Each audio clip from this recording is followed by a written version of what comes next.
Now, what happens is here it says that the only way to do is that this small sub triangle should be looked into immediately. If we have to restore Prama, that we have to look into those smaller triangles. As I mentioned earlier, the triangle, for example, agriculture, it should be improved, or there should be proper amenities for it, whether it's agro industries or agrico industries, the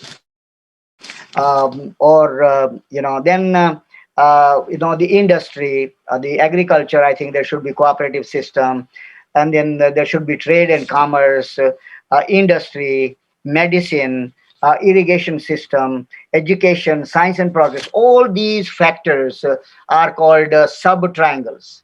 They are individual triangle. Loka Trikona has this sub or up trikona, it is called sub triangles. So each one of these sub triangles must be looked into carefully, proper planning, proper harnessing, proper persons, lack of, proper moral standard, etc., proper supervision. And by restoring all these degeneration in those sub triangles alone, a physical triangle can be restored. Otherwise, it's just not possible. Therefore, otherwise there will be antisocial elements and the polluted social atmosphere as we see nowadays. And I think we also have to see that we are not away from it when we live in an environment. What I mentioned earlier is that it's so important to have awareness of it, and these seminars and discussions, the repetition of whatever Baba has given, that we talk collectively, review collectively. It is only to develop our awareness, because you never know. We never know. Sometimes there is a right time, and just one thing can trigger the whole life will change. As in our life, it might have happened that we may have been in some, and just one thing comes, and that changes the whole life. So I think this observation of life, and it's called, Baba says there are ways, there are three ways. One is called critical way of looking at oneself and the society. So most people use the critical way, criticizing, oh, this is bad, that shouldn't be there. But question is that it is there. So what happens by this critical way? Our mind remains engaged in the negativity. There is another way, it's called analytical process. In analytical process, if we are conscious enough, we draw two lines. One is positive and one is negative, and we should try to follow the positive. But it is also sometimes difficult because we can't really discipline our mind. It goes towards the negativity. Now, when you study idea and ideology, then you will see that our motor and sensory organs have a different temperament. Some are static, some are mutative, some are sentient, etc., etc. Eyes are considered to be static because they go to see something very negative all the time. Whereas ears are sentient, it says, if I correctly remember. The snayu tantus, or efferent and afferent nerves, and our physical, the motor and sensory organs are also planned in a way to do certain kind of work. But now we should allow them to engage in those kind of activities, and therefore there will be, and that kind of awareness is needed for that discipline. Listen to something time and again, time and again, and time and again, then it will have an impact on our mind. And therefore, this will create a social environment. So it will create a social environment, and this social environment will influence the individual, and therefore satsang and all these things are very important in life. And that is so the education system, as I said already a while ago, that in order to these are the ways we have to work on this humanity, language, literature, history, philosophy, in order to develop this psychic stratum, a right kind of philosophy, a right kind of literature, right kind of history. Baba has given at one time that there is the society, how society should be. He says that the first is the theory of history, sorry, philosophy of life. Second was the theory of history. and the third is socio-economic thought, and fifth was administration. No, sorry, fourth was administration, the administrative body. But when it is the other way around, the priority of life is administration, then the philosophy of life will be tempered. So I think we should have a proper ideology, and then we should have a understanding of theory of history. And this theory of history will take us to what kind of socio-economic system do we need, what kind of education we need, what kind of economy we need, what kind of people we need. It will determine automatically, and then the administration or the one who guides the society, whether it's a Dvipra board or whatever that is, they will be guided by those subtler values of life. But if that awareness is not there, probably it may have difficulties. So in the philosophical, so the sub triangle should be made correct, they should be rectified, and it will restore a greater degree of balance. And then if the balance in physical sphere is done, then we go to the psychic sphere, which is perfect balance in physical, and with the psychic has with physical and spiritual. So more there is a balance in equilibrium and equipoise in our on all levels, the more Prama Trikon will be fully established on the psychic stratum. And in the spiritual stratum, most important is that first of all, small things need to be taken care of. In spiritual, what the practices, 16 points, Jamaniyamas, so all that, they are all sub triangles, and then proper attention should be paid to all of them so that there is a spiritual balance established. And when that spiritual balance is established, I think we come out of these debacle. Now, another thing, Baba, at the very end, Baba is talking about Loka Prama or Loko Trikon and Prama Trikon on physical stratum needs another effort. Some factors, Baba says. He says that the physical demand at the present and the psychic demand in a foreseeable future must be properly studied. The demand right now, what we need right now, and what we will need tomorrow or in a foreseeable future. The second thing Baba says, that is in the physical life. Plus, in the physical, we should also look at the physical supply.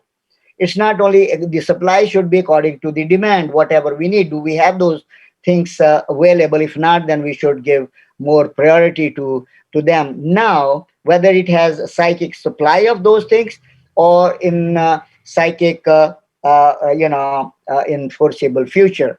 So first is psychic demand, and then psychic supply of now and in foreseeable future. And the third thing Baba says, there should be maximum utilization of land. Now, as I said earlier, that Baba mentioned, agriculture is a predominantly viable resource, and therefore there should be proper harnessing of agriculture, and then all that proud philosophy is all about it. The fourth factor, Baba says, in order to restore this Prama is the implementation of five fundamental principles of Prout as supplied to the physical stratum.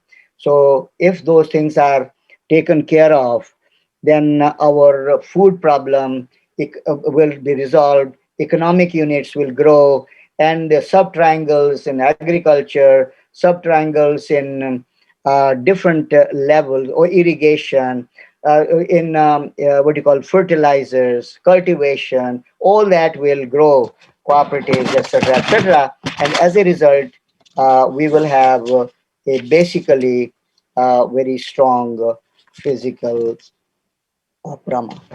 So all Lok, Prama, Trikon, physical, psychic, and spiritual. Finally, Baba says what would happen that this Loka Trikon or Prama Trikon will coincide with the Guna Trikon. Now, the whole process has gone into pratisanchar, and then from human to we have to attain that supreme consciousness. That means the Lokatrikon must merge, the human existence must merge with the Gunatrikon, that is the nucleus or Parampurusha or Purushottama. It must merge with Purushottama.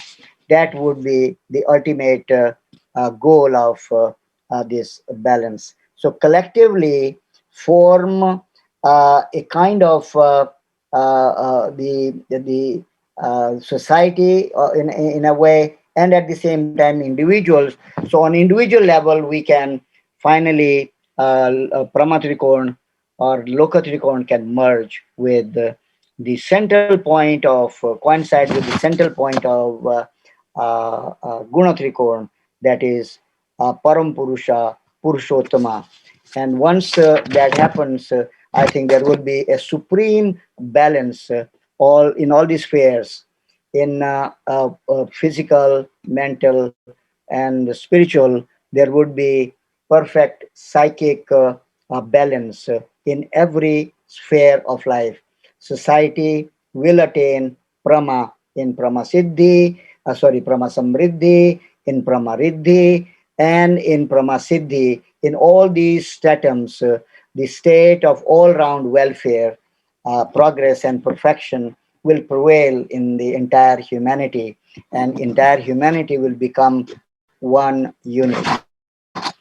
So far as we understood, or from Baba's indication, discourses, is that society today is in need of. What it does need, as I mentioned earlier, the mindset.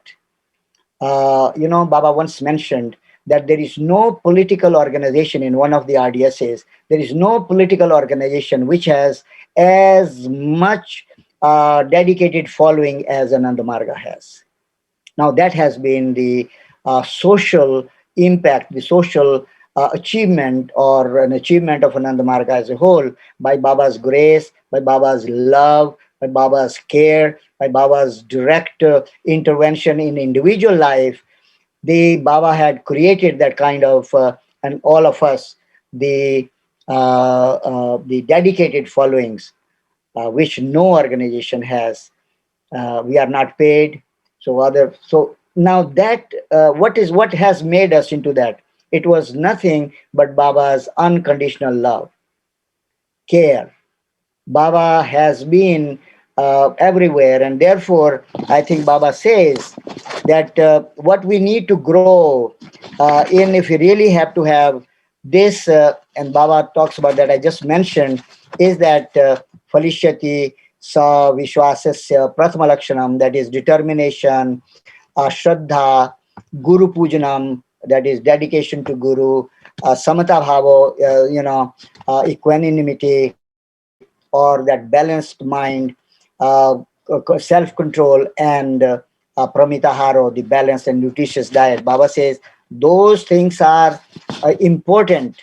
In order to achieve this, in order to develop a personality, those six factors are important. Without those six factors, there may not be any possibility of establishing that union with Parampurusha. That means in our individual life.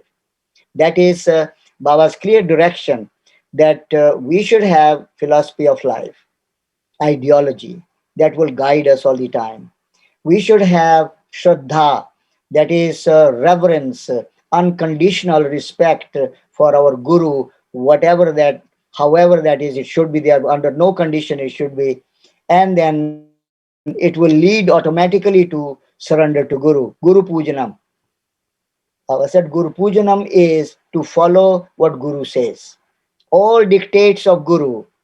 If that one deviates from, then it is not proper Guru Puja. It is not proper respect to the Guru. At once we have that kind of mind, first, second, and third, there is no way that there can't be a balanced mind. And once we have this balanced mind, above inferiority, above superiority, above defeatist, mentality, rather there is a kind of love and affection and care for every single person that will lead us. Even if we get angry on somebody, but we still have an ability to contain it and not express it in a damaging manner, or rather use it as an educational tool for somebody. So it requires a physical, psychic, and spiritual balance, a spiritual discipline. Without that, it won't happen. It's not we talk and everything. We can give big lectures about it. But I think the difficult part of it is to see that every single thing is being done. For that, Baba had given us a routine in 1971, a routine when you wake up in the morning and before until you go to the bed. Every hour you write it down, follow yourself, analyze yourself, introspect what you have done. And at the time of in the morning, you decide this is what I have to do, the first thought. And in the evening, never go to bed unless you have taken up what you call an account of what you have done the whole day, and then made a resolution if it was not done for the next day. And now that is the life kind of the style. That is called lifestyle of AnandaMarga. There's lifestyle of spiritual lifestyle. Tantric lifestyle is that. It's not looking for some kind of attention, but it is that we should give attention to other, that kind of psychology. And before we go to bed, Baba said one day that when you go to bed, you should review. Said review what have you done today. You should introspect, but it's very difficult thing. Baba said it's very easy. Just put one question to yourself. Say, what have you done today that pleased your Baba the most? You may have done thousands of things during the day, but definitely one thing.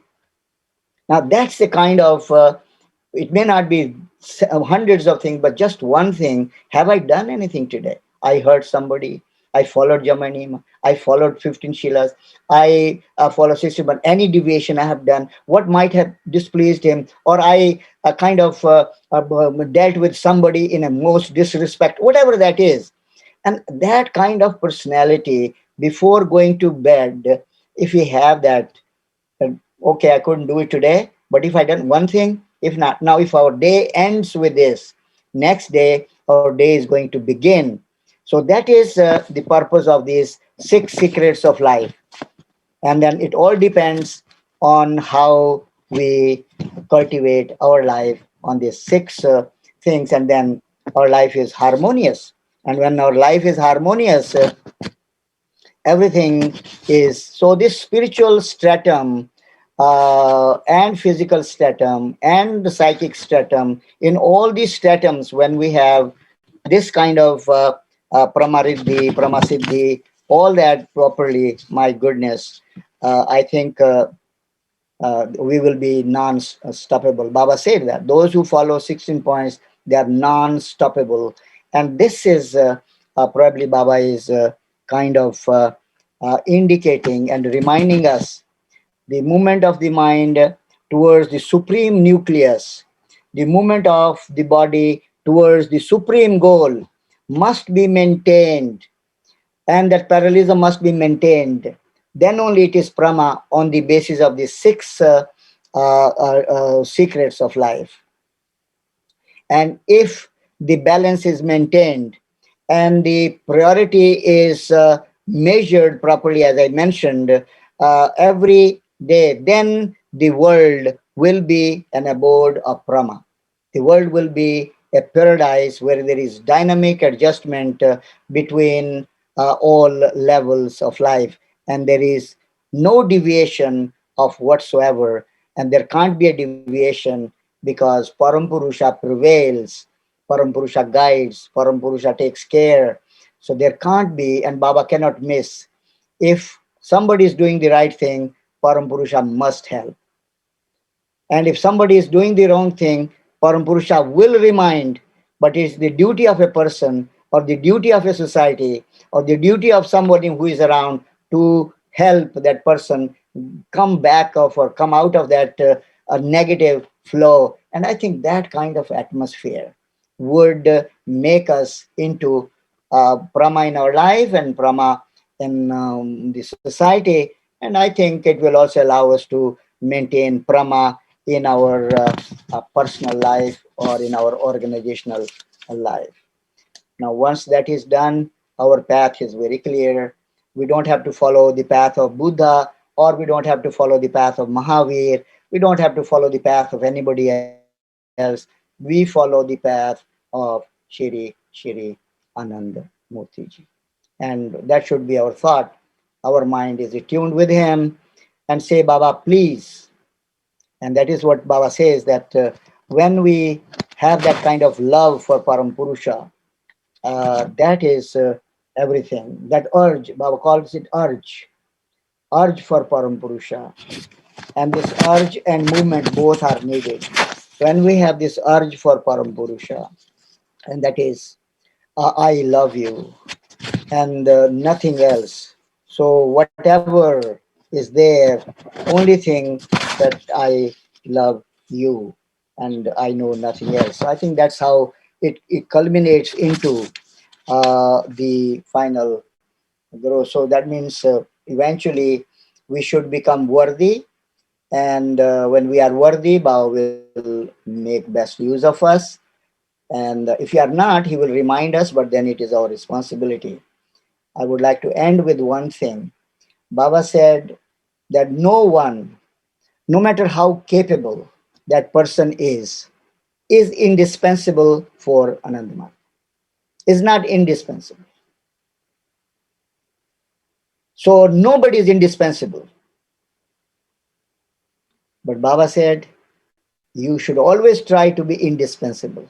That it should be you that the mission is done. It should be you that you are utilized for it. Although normal parents, nobody is indispensable, but you always try to be indispensable. And when you try to be indispensable, that what loves that what loves, that what Parampurusha loves. So I think that kind of, that ready up and doing anytime, Baba would be happy. So Baba says, die while working and work while dying. That kind of spirit. Of course, we should not sacrifice. We should not let our life go like this. We should be also very careful. But the fact is that try to be indispensable. And to be indispensable means that Baba, for him, I can do anything. Namaskar. Thank you.